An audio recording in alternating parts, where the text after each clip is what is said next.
Hi everyone, I'm Dr. Colette Sinclair. And I am Dr. Michelle Dexter. And we are here with the Love Prescription, here to talk about all things related to love, sex, and relationships. And today we have a pretty juicy topic for you. We're going to talk about love bombing. We're going to talk about what it is. Is this genuine intensity or is this strategic manipulation? So first we're going to outline what love bombing is, and then we're going to get into how to recognize it. And if you are in a relationship where you're being love bombed or you've been wounded by one, how do you heal from that afterwards? Michelle, I'm wondering, can you tell us what love bombing is? Can you tell us what that looks like and how we can define it? Sure. In a very small nutshell, it's too much, too fast. Yeah. In another small nutshell, it's too much. You're too much in my business, way too fast. Mm-hmm. Yeah. You know, I have an example. I remember one time I was dating this guy, and very shortly after we started dating, he said to me, we are going to see each other Tuesdays and Saturdays and Sundays, every Tuesday, Saturday, and Sunday in perpetuity. Wow. And I remember thinking, like, what a sweet and wonderful intention and gesture to want to commit 3 nights a week, forever, never more. Yeah. But the reality of that was that it really didn't honor my schedule or commitments or boundaries. Yeah. So that kind of intensity early on and that demonstration of commitment early on can really sometimes be a sign that it's not genuine. Right. Absolutely. And I had something of a similar experience several years ago. I was dating a guy and I dated him for 3 weeks. And on our 4th date, he proposed marriage. Wow. Yeah. He really liked you. I guess he did. But I just remember thinking, buddy, this is just our 4th date. I think sometimes men think that's what you want to hear in order for them to get what they want. Yeah. You know, but again, back to this concept of strategic manipulation is telling you what they think you want to hear instead of what actually is. Right. Absolutely. So we're going to get into that. Yeah. Okay, so we are going to very specifically talk about the gray zone. What are the behaviors associated with love bombing? How do you check in with yourself and decide if it is in fact love bombing? And then how in the heck do we heal after a relationship like that? How do we learn to trust ourselves again in our judgment? Yeah. So the gray zone, you want to start there? Sure. Okay. All right. So in the gray zone, it's this idea of like, okay, is this okay? Is this not okay? Mm-hmm. I'm not really sure. I mean, this kind of feels nice. I mean, it's nice to get attention and what feels like, the beginning of love, but is it too much? Are my expectations right? Is this guy just really excited? I'm not sure. And see, that's the confusion. Mm-hmm. Yeah, and a lot of chemistry happening in the beginning. But there is also this cultural norm that's happening because women have very much been conditioned through media to have this expectation of a whirlwind romance. Yes, absolutely. That they're going to be swept off their feet, and that this level of intensity is it's normalized. Right. And also, if this intensity isn't present, then maybe something's missing. Absolutely. And so I'm going to gently call out dominant American culture here. Mm-hmm. Now, every culture has functions and dysfunctions, but this is probably a dysfunction of dominant American culture here. Now, every single human has a love script, and that love script is very much set by what we are exposed to when we're children. Mm-hmm. So when we're children, we observe the adults around us having relationships. And then we listen to the radio, or I'm sounding old, we listen to streaming music. And so we hear all of these love songs with their stories, about love lost or wanting love or sex. Intense passion. Intense and passion. Yes. And thank you, Disney. Then all of these Disney princess videos that are stories that are not about being oriented to reality. So Cinderella, is one that really stands out in my mind. So the idea that this man, after having just seen her across the ballroom for one night, is now going to show up at her house, and just because he likes the size of her feet, and he likes what she wore last night, excuse me, that now he is going to rescue her from this life of drudgery and this life of awful family members and take her away so that they can live this fantasy life. Now that those two hadn't even had a date. Yeah. But that's the stuff that begins to make up an internal sexual script, an internal love script, an internal dating script about what all of those things should look like. And so it can feel very confusing when the man shows up acting like Prince Charming. But I think that it's a worthwhile point that our personal history, not just the scripts that are prescribed for us through media, but also our personal history. Right, because that gets overlaid on the script that we develop as children. Makes us particularly vulnerable. Absolutely. Given your personal history. Yes. And the attachment styles and patterns that develop from that personal history. Yes, absolutely. So people who have had an abandoning parent, are particularly vulnerable for this because, they have such deep unmet need. People who have been through a series of relationships that ended for other circumstances, so for example, somebody died, somebody was shipped out in the military, somebody, had some circumstance, beyond their control that separated them, again, unmet need can really make a person very vulnerable for this love bombing. Yeah, and those attachment styles, they develop so early on. So if you have a parent that's dismissive or not around, and you learn to go without that love, then you definitely become very insecure, and you will respond to any amount of attention. So it's critical to be aware of those attachment patterns and how your history plays into partner selection and what you respond to in dating. Absolutely. So I would totally agree with you that it's really important to know where are my vulnerabilities. Now, we're going to talk about this a little bit later, but I will always say that, look, there's a lot to be said about how do I get my needs met in a constructive way. Now, what's typical for the human psyche is that we feel a feeling of need or lack, and that we start looking in the environment. Where am I going to get my need met? Now, here's the thing, is that it's very easy to glom onto something, anything that will make you feel as if, I can get my need met. And that's where I see in my practice these women who are telling me, I married this guy, 20, 30, 40 years ago. I've been miserable ever since. I never should have married him. So that's probably the worst case scenario. But even a still maybe slightly yucky but still rotten scenario are the women who are telling me, like, I've been with this guy for 2, 3, 4, 5, 10 years, and I don't really love him, but he's fine. Rather than actually having kind of gone through the dating process to sort and actually find somebody who's a better fit.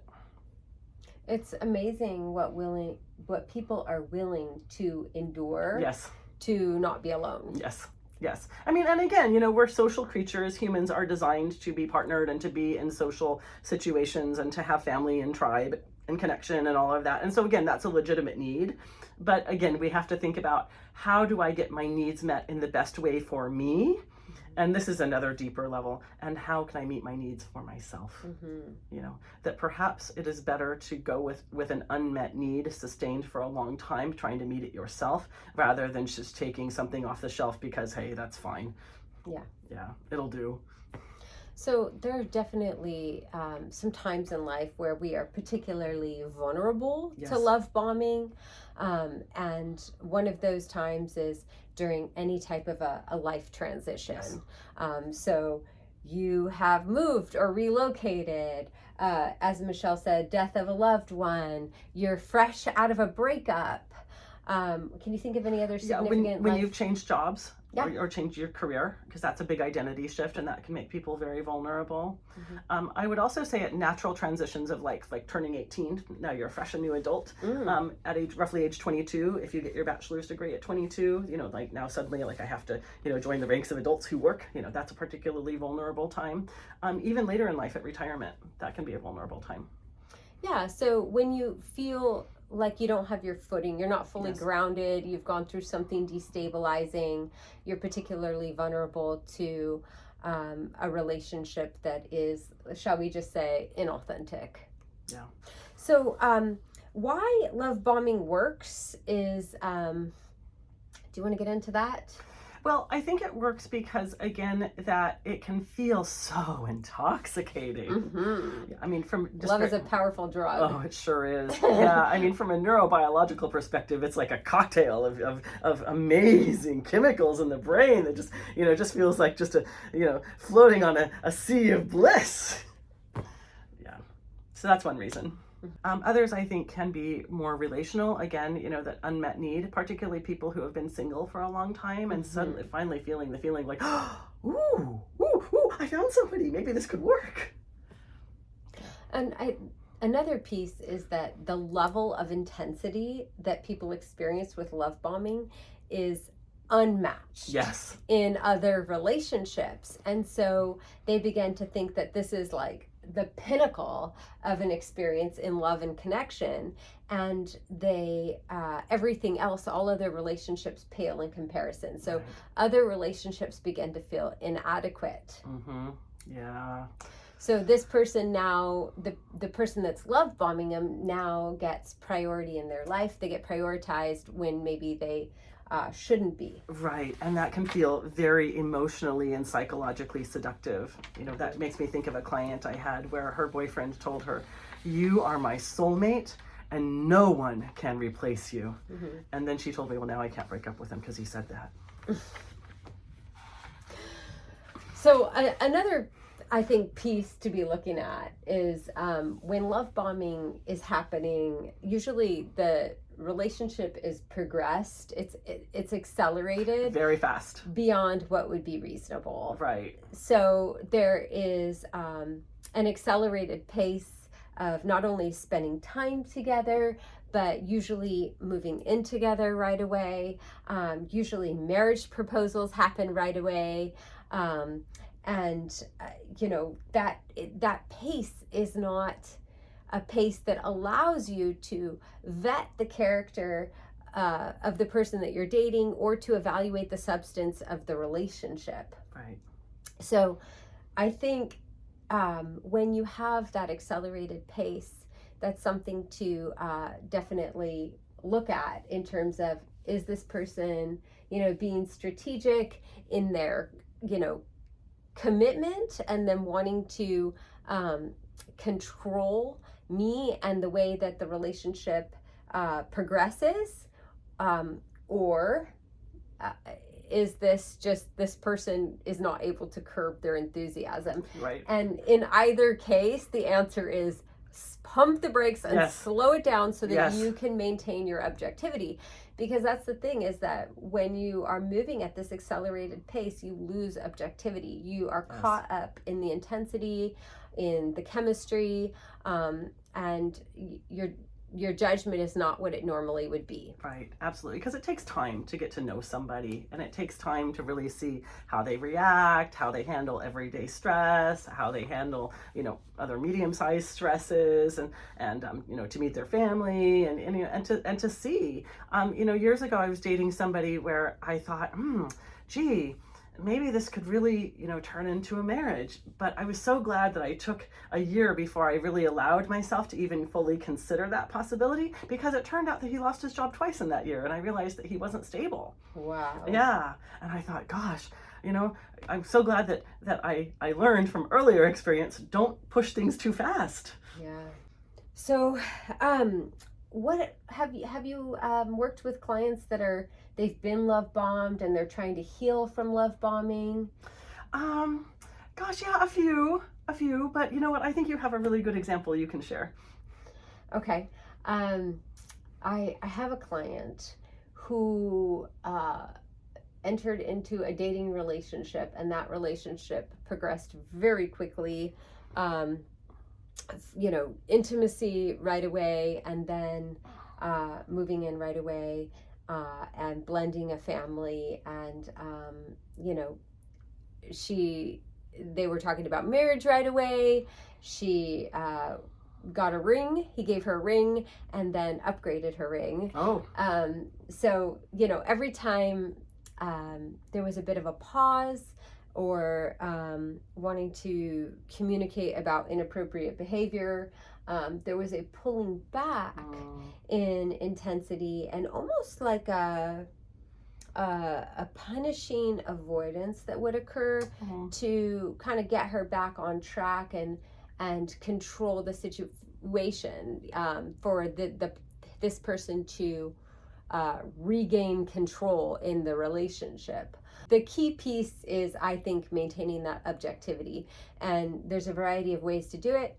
One way you can do it is by creating space and distance, taking some time outs, limiting the time that you spend together. Once you're living together, it is very challenging to limit the time you spend together and to be objective in any way. Right. And certainly, if somebody is encouraging you to blend finances, which when you move in together, you're blending finances, whether you want to admit it or not. Yeah, it's certainly to some degree. Right. But oftentimes,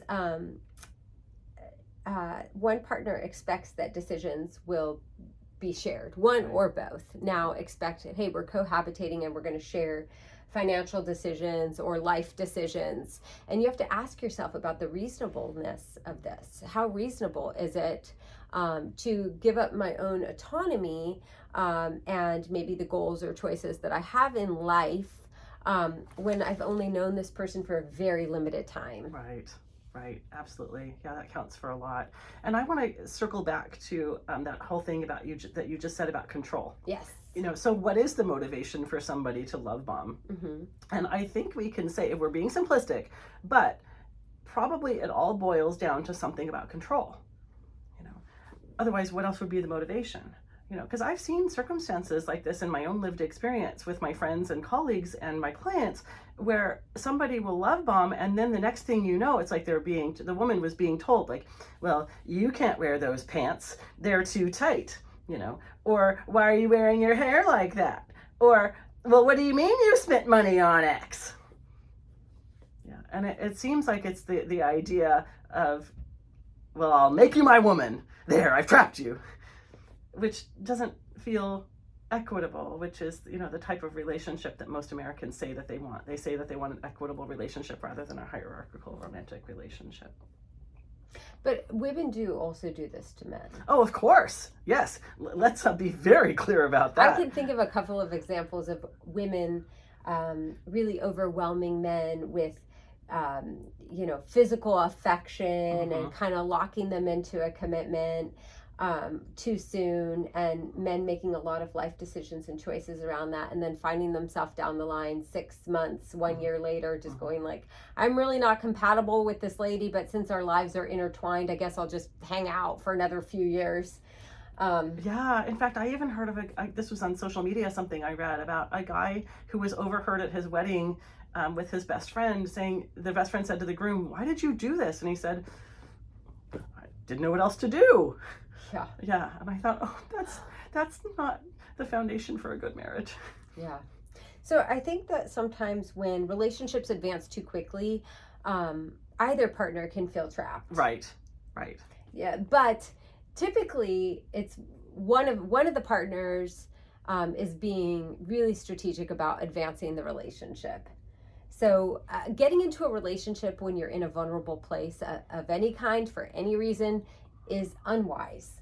Yes. You want to go into a relationship from a position of strength and being fully fortified so that you're making a good choice. Yeah, to quote Dan Savage, he says that you need to be in good working order before you get into a relationship.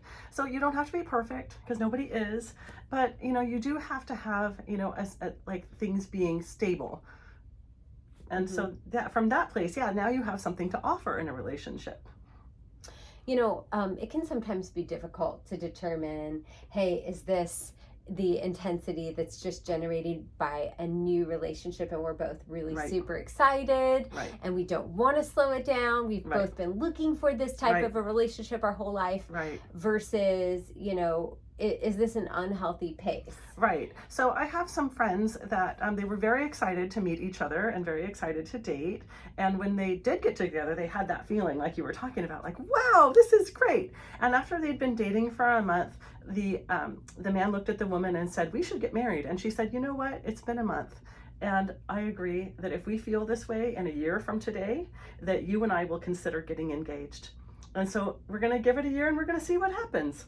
And a year later, they did get engaged, and they've been married now for about 4 years and are very happy. And I'm so thrilled that it worked out for them. But I'm also thrilled that they gave themselves the time to explore. Well, your friend was a very wise woman. Yes, she was. Yes, she is. And one of the pieces of advice that I like to counsel people on is anytime you have that uncertainty, where there's that dissonance between,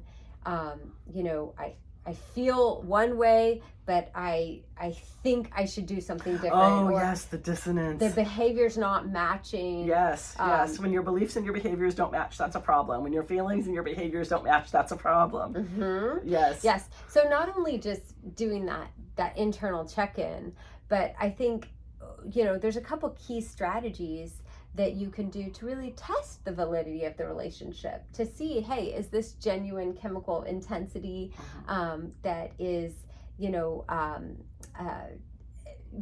it's reciprocal on both people's parts, or is this, love bombing?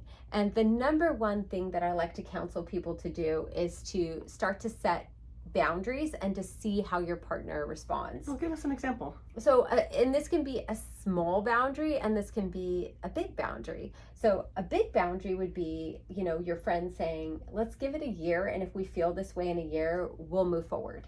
Uh-huh. A small boundary would be, I have an intense work schedule this week, so we won't be seeing each other Tuesday or Saturday or Sunday. I have to revisit this next week. So how your partner responds when you set boundaries tells you a lot about their character. If they get angry, demanding, insistent, then calls you 16 times, even though you said you were busy on Tuesday.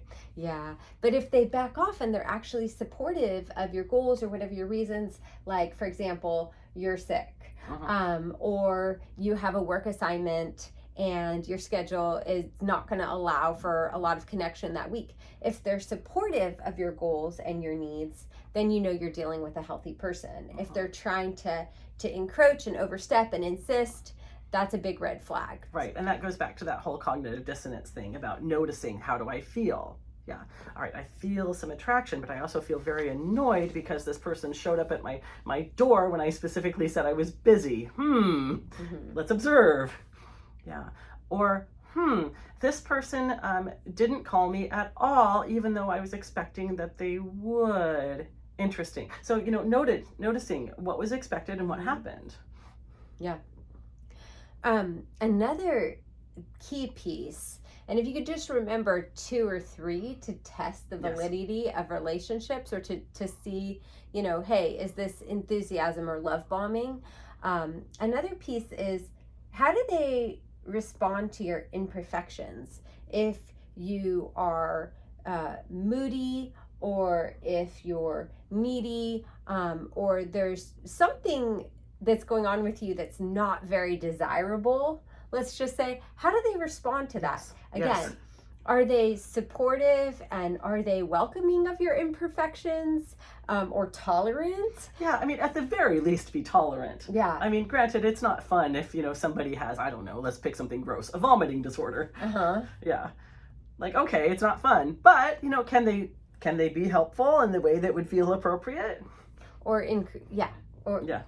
helpful, supportive, encouraging, any of that, versus somebody who has a very limited view of you and what's acceptable. Right. So you're very much in a box of the aspects of you that they are willing to see, tolerate, embrace. Right. So they have you're not able to show up as your full authentic self, or you feel that you have to hide parts of yourself. Right. Because if you're hiding parts of your wardrobe, or if you're hiding parts of your career, you're hiding, I don't know, other parts of your personality, that's probably a little bit of something that you should pay attention to. Yeah. If you have to change your speech around someone, Yeah. you have to dumb it down a little bit, or you have to avoid certain conversational topics. Right. Yes. Yeah. That's definitely a red flag. So I think what we're looking at is if it's genuine enthusiasm and intensity, it's actually going to deepen over time. Right, and it's going to be sustained over time. Now, here's something that's important to know is that neurobiologically, that relationships are going to evolve. And so in the beginning, it's normal to have that high intensity, but in America, we tend to mistake that for, quote, real love. And we think that when that fades or evolves, that somehow the love has died, and that's actually not true. Because what we understand neurobiologically is that love evolves from romantic love into companionate love. And that's actually healthy. And that companionate love is the type of love that can sustain it. I can't even say the words, can sustain us through the decades. Because that's the type of love that lasts. And that's what most men, middle-aged men, report that they are looking for. I mean, of course, men want beauty and they want physical connection, but they mainly report that they want a companion. Someone to have fun with, someone to hang out with. Yes. Someone you can be yourself with. Yeah, someone to enjoy life together. Someone who accepts them. Yes. Men in general really, really crave that, I think. Yeah. And the research shows that too. So yeah, that's the type of love that can be, that can be fun. It may not be, quote, as exciting anymore, but it can be easy, comfortable. Well, I think there's a lot to be said for ease. Oh, absolutely. Yeah. So if a relationship feels like a lot of work, that's another red flag. If there's a lot of effort that you have to put into making it work, then I think it's time to evaluate. Yes, I do too. Yeah, particularly when it feels so effortful for a really long time. Yeah, that's usually time where it's time to think about, what am I getting out of this? Yeah, so if you are watching this and you feel like, maybe I am, in a relationship where I'm being love bombed, or I have been hurt by love bombing, then let's kind of move into some practical tips for how do we heal after that? Yes. Because there's so many things that come into play. Number one, how do I trust myself again? Like, my judgment must in some way be compromised if I allowed this. So you have to reestablish trust with yourself. Yes, and you've got to be gentle with your self-talk. It's very easy for the inner critical voice to start going off like, well, what do you know? And, look at what happened in the past. And, how could you ever trust yourself again? Your picker is broken. Those are not helpful conversations to have with yourself. They just make you feel bad, and they just, send you down a negative path. So instead, it's more appropriate to have a conversation with yourself that's oriented to reality. Okay, I don't know exactly what I'm doing when it comes to picking people, but that is the purpose of dating. The purpose of dating is to actually get to know somebody and to see if this person could potentially be a good partner. So I'm going to take my time. I'm going to get to know them. I'm going to see them in multiple situations. I'm going to pay attention to how they deal with their family and how they deal with stress and how they deal with little things that happen. Like, I don't know, that they stub their toe, or that they get a cold. And I'm going to observe carefully. And so to talk to yourself about like, okay, and because I'm taking the time that I need to observe carefully, then that is where I can gather all of the information. And then based on the information I've gathered over a significant amount of time, then I can begin to make decisions. One of the points that I'd like to make is when you have that chemistry being created through love bombing, and you're overwhelmed by that intensity, sometimes what fails to happen is people aren't checking in with themselves enough, with their body and the experience that their body is having, because they're being hijacked with those chemicals of oxytocin and dopamine. So I think that what I'd like to advise is, number one, let's compartmentalize the emotional reaction. So let's give ourselves some time to be emotional about it. Let's just say it's a week, or a couple of days, whatever it is. Let's say you decide, all right, you know what, I'm going to let myself be an emotional basket case for 48 hours. And then after that, I'm going to move into logic, right? And once you get into logic, I think, you have to remind yourself of certain pieces. For example, the qualities of love versus the qualities of love bombing. That love is consistent over time. It's consistent in word and action. It is respectful. It's all of those things versus this was not love. This is actually strategic manipulation. And I was manipulated. And again, logically speaking, why was I available for that manipulation? What about me was vulnerable to that relationship? And then kind of walking it backwards and going, let me address that vulnerability, whether it's my personal history, whether it's my attachment style, whether it's the fact that I was in a transitional period in my life, or maybe a combination of all three. Whatever it was that made you vulnerable and also allowed you to defer judgment and to suspend objectivity. Like, for example, if you're starved for affection and you're willing to suspend logic and objectivity to engage in physical affection, you have to just be honest with yourself about that. So looking at those key pieces, and reminding yourself that, true intimacy, it possesses certain qualities, and those qualities weren't present in this connection. Yes. So that goes back to that whole thing about, is the authentic connection is going to be sustainable through time. Because if it's fizzling in the face of stress, okay, then it's something to be evaluated. So by working through the wounds or the personal history or the transition, whatever it was, you're creating distance from that relationship, but you're also creating space for yourself. And it's really essential to be able to evaluate what's happening somatically or what's happening within your body. When you're hanging out with a person, do you constrict or do you expand? Do you feel relaxed or do you feel anxious?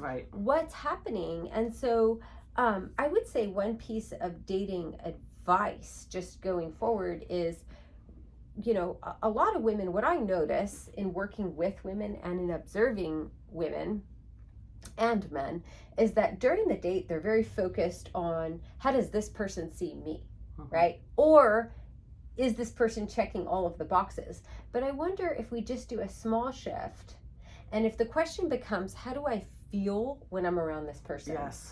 So the whole date becomes about your check-in with yourself. How do I feel? Do I feel open, authentic, relaxed? Or do I feel like I'm censoring myself? Or do I feel like I'm really preoccupied with, evaluating what this person brings to the table and their potential as a partner? Those are the things that we want to look at going forward in dating. Absolutely. Yeah. And so if you are noticing like, I do feel anxious, I do feel tight, I do feel like a sense of maybe that my shoulders want to do this, that isn't necessarily, cut it off and run, but it is information, and it's information to be addressed about, well, what is it that's going on here? And going into the investigative mind, and then again, observing and seeing what data you can collect, and then parsing it out with a trusted friend or your therapist. Okay, so love bombing, super confusing. Yes. Challenging once you've experienced love bombing. Challenging, but also very informative, because once you overcome love bombing, it's really easy to recognize in the future. I encourage you to not fall into the trap of being attracted to that intensity. Love is very much a slow burn. That's the consistency that is going to that's going to pass the test of time. Or I would say, that even if it is, feeling like that it is intense in the beginning, but if it's sustained through many, many, many, many months, if you can get to at least a year mark in a relationship and you still feel that way, then okay, maybe it is going to continue to be passionate. There are some very special people that can bring that energy consistently over their lifetime. Yes. And so more power to them. But neurobiologically, typically for the average person and the average brain, it's going to last for about 3 months. So if the relationship can get to the 3-month mark and it's going to be sustainable after that, chances are okay, you might have something there. Yeah, but typically the love bombing can't last more than 3 months. And the dwindling of intensity is not necessarily a bad thing. Right. What you should be seeing is their actions change. They're still taking actions and advancing the relationship, but the manner in which they're doing that is changing. And again, always consistency. We're looking for consistency above all. Yes. Anything else you want to add? Yeah. If it feels bad, that's information. If it feels good, that's information. I love that. Yes. It really is that simple, guys. Yes. Yes. Yeah. All right. Information. Yes. If you guys enjoyed this, click subscribe. Also, you can write us with any questions that you have. Put the love prescription in the subject line, and we will address your questions on this show. Until next time.